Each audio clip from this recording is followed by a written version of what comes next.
Обычно все театры заканчивают сезон, ну, в лучшем случае, в середине июня. Некоторые театры дорабатывают до начала июля. Было одно время, лет 7-8, когда в течение июля в Москве было только 3 театра. И мы.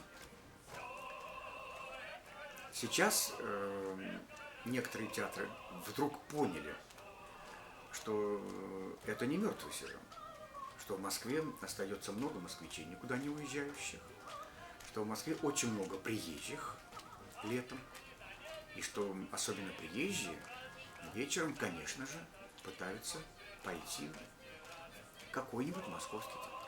И летом играть выгодно.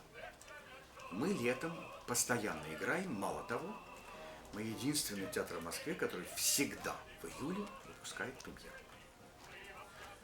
В этом году «Недоросль», в прошлом году был «Тарзан».